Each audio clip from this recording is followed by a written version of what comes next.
I am Angela Myers, your Larimer County Clerk and Recorder, and I am conducting an election. Who knew, right? There have been lots of questions about security this election, especially, and there is a lot of noise out there. So I speak often about don't let the noise get in your head too much because a lot of the things you hear are not materializing, especially here, but a lot of the things you hear are also not accurate to a large degree. And so I'm here to answer any specific questions you might want to have. I will be delighted to speak in detail otherwise, but I do want to hit on what you care most about. So you want to give me your questions. Sure. Thank you. Council members, any questions? Kristen, please. Yeah, well, thanks, Angela. And there've been some talk about some like obstruction of ballot boxes and some potential. I don't know what to call it. And I heard a lot of it was sort of debunked. But can you just talk about what happened most recently at near 200 West Oak, and then what maybe really happened, and then how people can report if they do feel like that there's voter intimidation or any kind of efforts in that way. Thank you so much for that question. I think it is a very timely one, and one that I was hoping we could at least discuss a little bit. I think you hit on some really great points there. On the 11th of October, we had a group that gathered out in front of the courthouse in an effort to communicate with the commissioners in one way or another regarding the wearing of masks and that kind of thing. And they were located right outside our courthouse doors and at 200 West Oak. Right outside our doors, we also have a drop box, a 24-hour drop box. Although initially, if you drove by, it was 50 to 60 people, so that was a pretty good crowd. If you drove by, I can certainly understand why you might have thought, oh, they're around that ballot box because ballots were just out, right? They had just been delivered or were beginning to be delivered. And so there was some excitement about that. If you looked at the picture, at the happenings from the east side looking west, it looked that way. If you looked at it from the south looking north, perhaps so. But if you looked at it from the west going east, you could see well that they were not facing that ballot box. They were not surrounding that box at all. In fact, their backs were to that box. They were facing the front doors where their speaker was. And remember, all of those boxes are under 24/7 surveillance. So I was able to look back at the video of that event. Folks were dropping their ballots off one right after the other the entire time.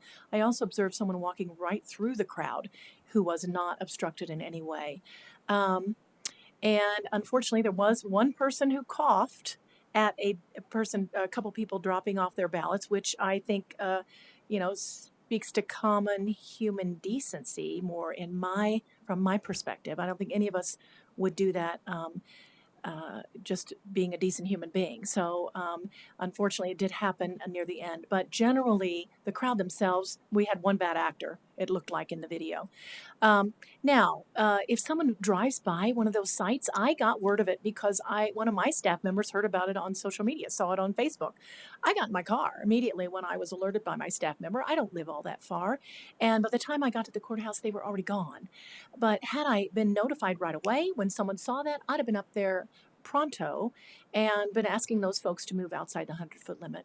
And I have no reason to believe that they would not have been gracious and done so.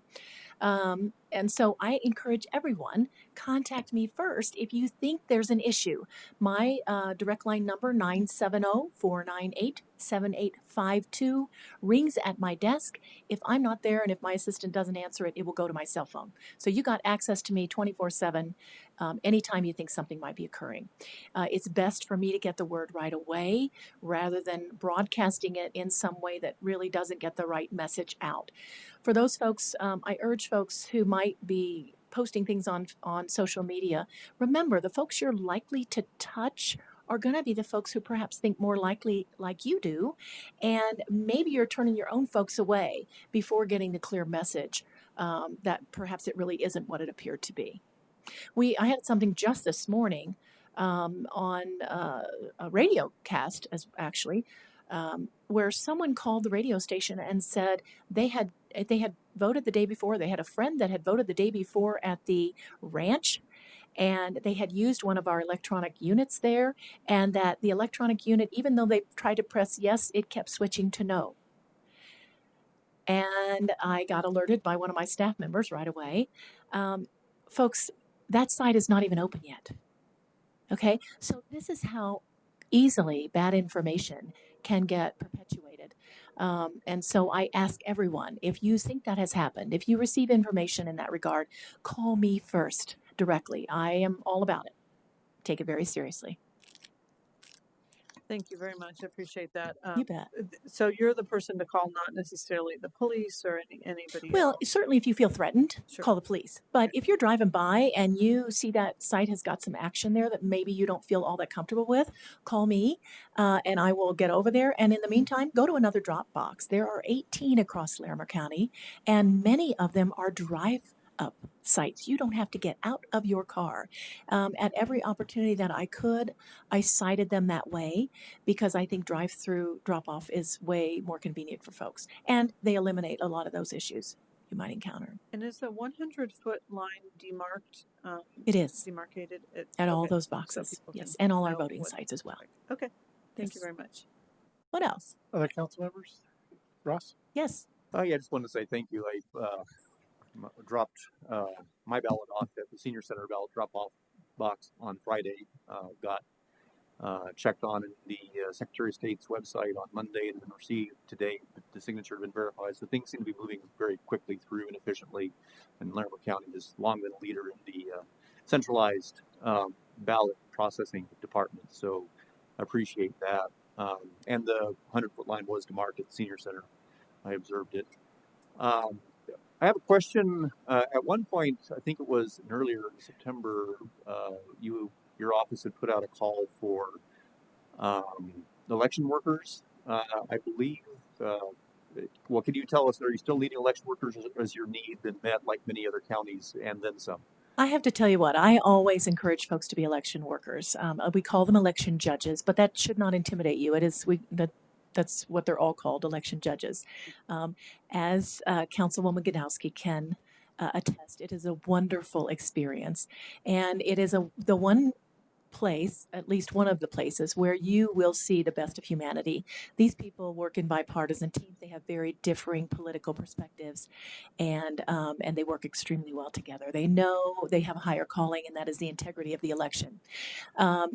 There was a lot of effort made to get extra election workers signing up. We got more than 2,000 sign up with us. We're going to hire 675 or so. So yes, we got more than we needed, but I hesitate ever to say don't sign up. Go ahead and get involved if you have any interest in doing it in the future. But don't be surprised if you signed up and we haven't called you, because my folks are working feverishly, and it's all they can do to keep track of what they're doing. So sometimes folks don't get a quick message back that they're not going to be called to. So your patience is appreciated. Graciousness is appreciated. Okay, very good. Thank you. Yeah. And anybody else? Susan, please. Okay.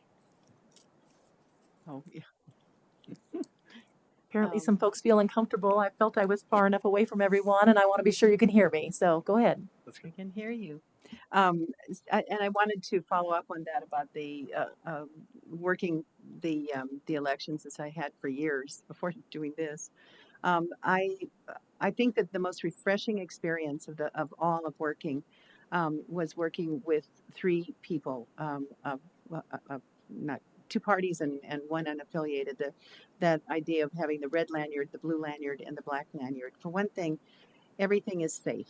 You know, the other thing is, though, it gave me personally an opportunity to work with people who thought differently.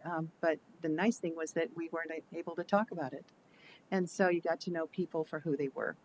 And it's a wonderful experience. And I do agree with Ross that we have a premier election process to the Thank you. point where it was pointed out several times. What do you do? What does Colorado do? And I thought that was pretty proud for Colorado.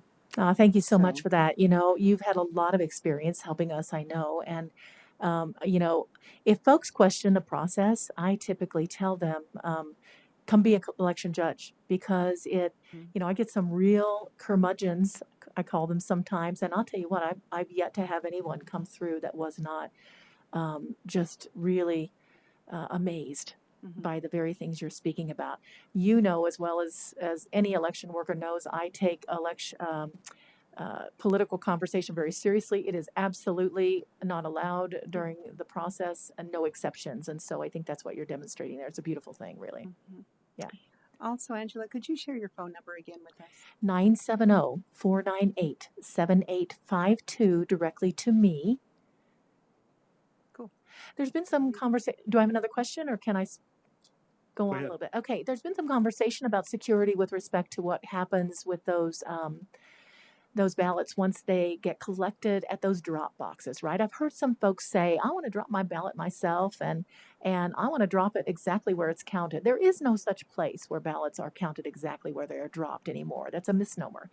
And when you do drop your ballot in either a ballot drop box, or even if you put it in the mail and we collect it, we collect those ballots in a bipartisan team. Those ballots are put into a box that is then sealed with a metal tab that's got a number on it. That it begins a chain of custody that is maintained with that. It's a paperwork that both of them sign, date and time, and record that tag number. And then those folks are under GPS surveillance as they're driving around. And then when they get to the counting facility, now they're under bipartisan teams who confirm that chain of custody when they arrive, and before breaking that seal. So, and then everything in our counting facility, everywhere, is under camera 24/7. So, your ballot, the real security issue for a mail ballot is when it is in the hands of the voter. I encourage all voters, don't ever give your ballot to someone else, not before you've voted, not before you put it in the ballot envelope, not before you sign your ballot envelope and seal it, and certainly not after. There are a lot of folks who are talking this year about harvesting, which I also think is a very big mistake, because not because I think they're bad people, but because the person who's harvesting your ballot or picking up your ballot for you, their life is also happening. What happens to the importance of your ballot if they have a major personal emergency? And I've heard some pretty interesting reasons why ballots don't make it to us. So, and they don't always. So I encourage anyone, if someone tries to take your ballot for you, ask them for a ride if you can't get it to one of those drop boxes yourself. We now have a drop box about 2 miles from any voter in Larimer County, except for the very few who are really outliers in their locations. So there really isn't a reason not to drop it yourself. Your experience in a voting site, if you were to come in and decide you're going to vote in person, is going to be exactly the same as it would be if you voted your mail ballot, because we're going to give you a paper ballot just like that. You're going to put it in a box, and it's going to be counted once it's moved from that site. So there really is no difference in the two. Very good. Thank you very much, Angela. And as many of the council pointed out, I think you run an excellent process, and there's a lot of confidence in our voting system. And I think your leadership and being able to articulate to us all the reasons why. Thank you so much. And Thank you so much. I appreciate have it. an exceptional staff. And remember, the election is conducted by the citizens. My staff makes sure that everything happens the way it should, but the actual work is done by citizen judges who work in bipartisan teams. So it's really a beautiful thing. So thank you very much. As well, I've got to say take a real quick moment to speak about the partnership between your city clerk and myself in getting some of the later boxes that we've located throughout the city. It's been a wonderful partnership, and Delynn is wonderful. She's great to work with, and I really always appreciate collaboration. So it worked out well. Thank you very much. Thank you. Appreciate it, Angela. Thank you. Thanks for coming out tonight. Appreciate it.